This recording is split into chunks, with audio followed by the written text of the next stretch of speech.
Hello दोस्तों, नमस्कार। स्वागत है आपके अपने यूट्यूब चैनल संजय टेक्निकल @21 में। आज की इस वीडियो में हम पुनः कुछ AITT all India trade test में पूछे जाने वाले कुछ महत्वपूर्ण प्रश्नों का डिस्कशन करेंगे। तो उम्मीद है आपको काफ़ी कुछ जानकारी मिलेगी इस वीडियो से।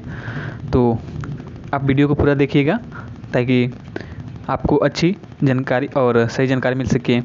और मेरा उम्मीद है कि आपको आने वाले AITT एग्ज़ाम में यहाँ से बहुत सारे क्वेश्चन एच एग्ज़ाम में देखने को मिलेंगे। तो चलिए शुरू करते हैं आज की इस वीडियो को बिना किसी देरी के। आज का हमारा पहला प्रश्न है, क्लैंप से दिया है सी क्लैंप की बॉडी 4G या ढली हुई होती है। तो सबसे पहले ये हम जान लेते हैं कि क्लैंप होते क्या है।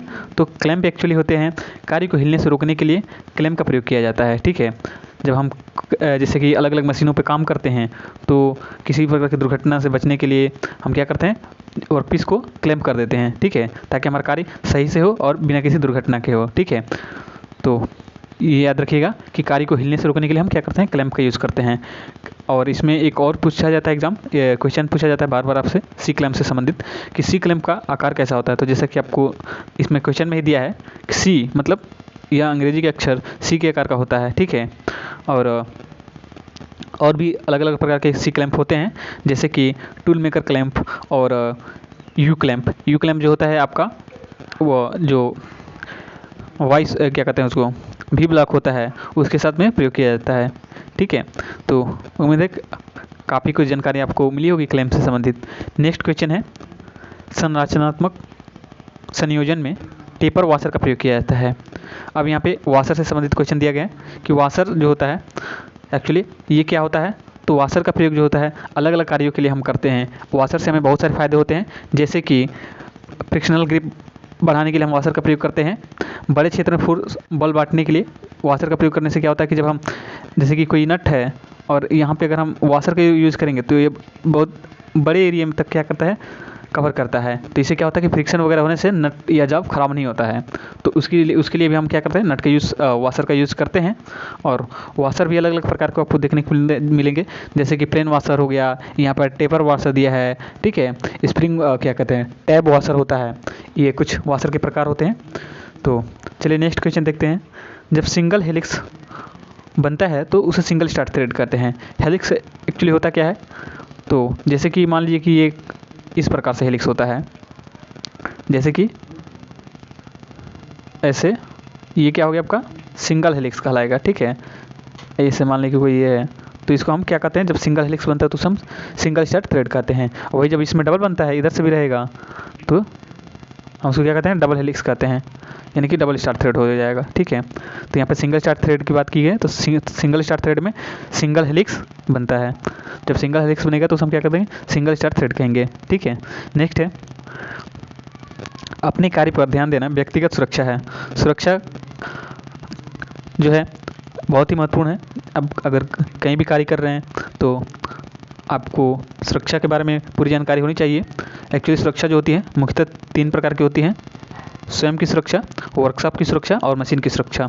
तो यहाँ पे दिया है अपने कार्य पर ध्यान देना व्यक्तिगत सुरक्षा है, मतलब यहाँ पे सेल्फ सेफ्टी की बात करी है, व्यक्तिगत सुरक्षा की बात करी है। तो अपने कार्य पे आप ध्यान देंगे तो ये किसके अंतर्गत आता है, वह व्यक्तिगत सुरक्षा के अंतर्गत आता है। ठीक है, और मशीन वगैरह में जैसे कि मशीन पे कार्य कर रहे हैं तो मशीन को चालू करने से पहले देख लें कि उसमें कोई ख़राबी तो नहीं है, मशीन सही कंडीशन में है कि नहीं। वो आपका मशीन से संबंधित सुरक्षा हो गया। और वर्कशॉप से संबंधित सुरक्षा हो गया कि जहाँ पे आप काम कर रहे हैं वह एरिया अच्छी मतलब कि सही कंडीशन में है कि नहीं है, वहाँ पे फर्श पे जो ऑयल वगैरह ना पड़ा हो तो वो हो गया आपका वर्कशॉप से संबंधित सुरक्षा। ठीक है, और जो स्क्रैप वगैरह हो वो मतलब चारों तरफ बिखरे ना हो, ये सब चीज़ें आपके वर्कशॉप से संबंधित, वर्कशॉप सुरक्षा से संबंधित है। ठीक है, तो नेक्स्ट क्वेश्चन है, पेपर वेस्ट के लिए नीले रंग के बिन का प्रयोग किया जाता है। जो बिन होता है जैसे कि डस्टबिन आप कहते हो। ठीक है, तो जो पेपर जैसे बेकार पेपर के लिए हम नीले रंग का जो है बिन प्रयोग करते हैं। ठीक है, और इसी प्रकार से खाद्य अलग अलग प्रकार का होता है, जैसे कि आपका मेटल के लिए तो याद रखिएगा कि मेटल के लिए जो है रेड कलर का, ठीक है, बिन प्रयोग किया जाता है। और खाद्य सामग्री के लिए काले रंग का बिन प्रयोग किया जाता है। चलिए ठीक है, चलिए नेक्स्ट क्वेश्चन है, बर्नियर हाइट गेज की सामान्य लंबाई 300 मिलीमीटर होती है। बर्नियर हाइट गेज का प्रयोग किया जाता है मार्किंग के लिए, और इसमें मार्किंग करते समय रेफरेंस के लिए सरफेस प्लेट को हम यूज़ करते हैं। तो ये याद रखिएगा। बर्नियर हाइट गेज में बहुत सारा क्वेश्चन पूछा जाता है, जैसे कि एक तो ये हो गया कि बर्नियर हाइट गेज मार्किंग के लिए प्रयोग किया जाता है, और इसमें एक पूछा जाता है कि बर्नियर हाइट गेज में कौन सा स्क्रैपर लगा होता है, तो ऑफसेट स्क्रैपर लगा होता है। ठीक है, नेक्स्ट है हार्ड सेट का प्रयोग गर्म धातु काटने के लिए किया जाता है। इसे हम हार्ड सेट को हम हार्ड चीजल भी कहते हैं। ठीक है, तो याद रखिएगा, हार्ड सेट को क्या कहते हैं, हार्ड चीजल भी कहते हैं। नेक्स्ट है नर्लिंग एक प्रकार का फार्मिंग ऑपरेशन है, क्योंकि नर्लिंग में हम क्या करते हैं, किसी भी प्रकार की कटिंग ऑपरेशन नहीं होता है। जो फार्म मतलब जो आकार नर्ल टूल का होता है वही आकार हम वर्कपीस पे क्या करते हैं, मतलब कॉपी कर देते हैं। ठीक है, उसी प्रकार का वही आकार जो है टूल पे बनता है। तो नर्लिंग एक प्रकार क्या हो गया, ये फार्मिंग ऑपरेशन हो गया, ना कि कटिंग ऑपरेशन। ये पूछा जाता है क्वेश्चन, बहुत बार पूछा गया है कि नर्लिंग किस प्रकार का ऑपरेशन है, कटिंग ऑपरेशन है कि फार्मिंग ऑपरेशन है। तो आपको याद रखना है कि नर्लिंग जो है एक प्रकार का फार्मिंग ऑपरेशन है, क्योंकि जो फार्म आपके नल टूल पे बने होते हैं वही फार्म जो है आपको वर्कपीस पे देखने को मिलता है। नर्लिंग क्यों की जाती है, तो नर्लिंग करने के लिए बहुत सारे उद्देश्य है, जैसे कि थोड़ी सी अगर क्या करनी है आपको, थोड़ी सी डाया मतलब कि बहुत पॉइंट में कुछ आपको क्या करना है, डाया बढ़ाना हो, तो वहाँ पे हम नर्लिंग टूल का यूज़ करके हम कुछ हद तक उसकी फिटिंग प्राप्त कर सकते हैं। नर्लिंग करने के बाद क्या होता है, उसमें जो छोटे छोटे पॉइंट जो बनते हैं, इसकी वजह से क्या होता है, डाया थोड़ा सा बढ़ जाता है। ठीक है, तो आपकी फिटिंग सही हो सकती है। और दूसरा ये है कि नर्लिंग जो है, नर्लिंग के लिए अच्छी प्रकार की ग्रिप प्राप्त करने के लिए, अच्छी डिजाइन के लिए, मतलब दिखने में अच्छा दिखे, इसके लिए भी नर्लिंग की जाती है।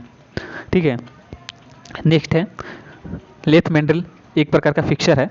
तो लेथ मैंडल्स क्या है, एक प्रकार फिक्सर है। फिक्सर क्या करता है, एक्चुअली फिक्सर का काम होता है वर्कपीस को पकड़ना, होल्ड करना। ठीक है, तो याद रखिएगा, ये 2019 में पूछा हुआ था DMRC के एग्ज़ाम में। ठीक है, तो याद रखिएगा। नेक्स्ट है पिस्टन के व्यास और स्ट्रोक की लंबाई के द्वारा एक सिलेंडर का साइज लिया जाता है। तो चलिए नेक्स्ट क्वेश्चन है, कम लोड पर मशीन को स्मूथ चाल देने के लिए लुब्रिकेंट की आवश्यकता होती है।